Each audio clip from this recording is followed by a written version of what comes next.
नमस्कार, मेरा नाम है कृष्णा बिस्ट और आप देख रहे हैं जनसत्ता फटाफट। चलिए नजर डालते हैं आज की बड़ी खबरों पर।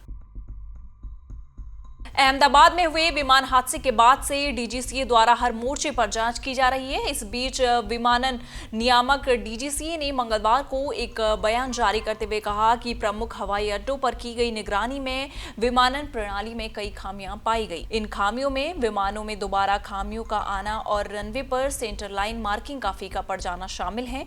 बता दें कि 12 जून को अहमदाबाद में हुए एयर इंडिया विमान हादसे के बाद की गई सर्विलांस में ये जानकारी सामने आई है। इसमें उड़ान संचालन, विमान की हवाई योग्यता, रनवे सुरक्षा, एयर ट्रैफिक कंट्रोल, संचार और नेविगेशन प्रणाली जैसे महत्वपूर्ण क्षेत्रों की जांच की गई थी। 19 जून को डीजीसीए ने एक आदेश जारी किया था, जिसके बाद प्रमुख हवाई अड्डों पर रात और सुबह के समय में जांच की गई। इसके लिए डीजीसीए ने 2 टीमें बनाई थी, जिन्होंने विमानों, रनवे और एयरपोर्ट से जुड़ी हर छोटी बड़ी चीज की जांच की। डीजीसीए ने कहा कि निगरानी के दौरान पाए गए सभी निष्कर्षों से संबंधित ऑपरेटरों को सूचित कर दिया गया है, ताकि 7 दिनों के भीतर आवश्यक सुधारात्मक कार्रवाई की जा सके। डीजीसीए ने कहा कि सिस्टम में खतरों का पता लगाने के लिए भविष्य में व्यापक निगरानी की प्रक्रिया जारी रहेगी। वहीं भोपाल में बना नया रेल ओवरब्रिज, जो अपने करीब 90 डिग्री के तेज मोड़ की वजह से सोशल मीडिया पर मजाक का विषय बना था, अब जांच के घेरे में आ गया है। जैसे जैसे इस अजीबोगरीब डिजाइन की वजह सामने लाने की कोशिश हो रही है, वैसे वैसे पीडब्ल्यूडी और रेलवे के अधिकारी एक दूसरे पर दोष मढ़ते नजर आ रहे हैं। राजधानी के ऐशबाग इलाके में स्थित 648 मीटर लंबे इस पुल के बनने में कुल लागत 18 करोड़ रुपए आई थी। इसको बनाने के पीछे रेलवे क्रॉसिंग पर लगने वाले जाम से छुटकारा दिलाने और रोजाना लगभग 3 लाख यात्रियों के आवागमन को आसान बनाना उद्देश्य था। वहीं मुगल बादशाह अकबर के दरबार के नवरत्न तानसेन की कब्र को लेकर मामला सुर्खियों में है। मध्य प्रदेश की ग्वालियर हाईकोर्ट बेंच ने कहा कि तानसेन की कब्र वाला स्मारक संरक्षित किए जाने का हकदार है। इसके साथ ही कोर्ट ने ग्वालियर में हजरत शेख मोहम्मद गौस की कब्र पर गतिविधियां करने की अनुमति मांगने वाली याचिका को खारिज कर दिया है।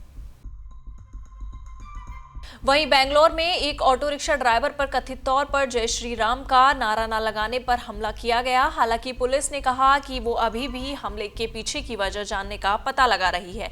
वसीम अहमद के अनुसार 22 जून को शाम 6:30 बजे के आसपास संपीगोली के पास हेगड़े नगर में एक खाली प्लॉट के पास नशे में धुत 6 से 8 लोगों का एक ग्रुप उनके दोस्तों के पास आया और उसने जय श्री राम का नारा लगाने की मांग की। अब उसने ऐसा करने से इनकार कर दिया तो ग्रुप ने कथित तौर पर उस पर हमला भी किया। वहीं आपातकाल की पूर्व संध्या की 50वीं बरसी पर केंद्रीय गृह मंत्री अमित शाह ने कांग्रेस पर जमकर निशाना साधा। अमित शाह ने कहा कि आपातकाल की पूर्व संध्या की 50वीं बरसी है। आज का दिन इस संगोष्ठी के लिए उचित दिन है, क्योंकि अच्छे या बुरे किसी भी प्रकार की राष्ट्रीय घटना के जब 50 साल पूरे होते हैं तो समाज जीवन के अंदर इसकी याददाश्त धुंधली हो जाती है, और आपातकाल जैसी लोकतंत्र की नींव हिलाने वाली घटना, इसके बारे में याददाश्त यदि समाज जीवन में धुंधली होती है तो किसी भी लोकतांत्रिक देश के लिए बहुत बड़ा खतरा होता है। वहीं मौसम की बात करें तो देश की राजधानी दिल्ली में मंगलवार सुबह से ही मौसम ने करवट ले ली है। बादलों की आवाजाही के बीच दोपहर तक गरज चमक के साथ हल्की बारिश की संभावना जताई गई है। मौसम विभाग का कहना है कि अधिकतम तापमान 34 डिग्री और न्यूनतम 30 डिग्री सेल्सियस तक रह सकता है। उमस और गर्मी से राहत के साथ बारिश की बूंदें फुहार बनकर आई, मगर इसके साथ ही ट्रैफिक जैम और जलभराव की भी आशंका बढ़ गई है। मौसम वैज्ञानिकों का अनुमान है कि दिल्ली एनसीआर में अगले 24 घंटे तक रुक रुक कर बारिश का सिलसिला जारी रहेगा। वहीं इंटरटेनमेंट की बात करें तो पंजाबी सिंगर और एक्टर दिलजीत दोसांझ इन दिनों विवादों में घिरे हुए हैं। वो अपनी अपकमिंग फिल्म सरदार जी 3 की रिलीज को लेकर चर्चा में हैं। फिल्म का ट्रेलर हाल ही में जारी किया गया, जिसके बाद बड़ा बवाल खड़ा हो गया। ये विवाद अब थमने का नाम नहीं ले रहा। विवाद की वजह है पाकिस्तानी एक्ट्रेस हानिया आमिर। फिल्म में वो भी है, जबकि कश्मीर के पहलगांव में हुए आतंकी हमले के बाद भारत पाकिस्तान के बीच रिश्तों में तनाव हो गया है, जिसके बाद पाक आर्टिस्ट को भारत में बैन कर दिया गया। लेकिन इसी तनाव के बीच दिलजीत के साथ हानिया का काम करना लोगों को नागवार लग रहा है, जिसका विरोध किया जा रहा है। इसी विवाद के बीच अब मीका सिंह ने बिना किसी का नाम लिए उन पर तंज कसा और नकली सिंगर तक बता दिया।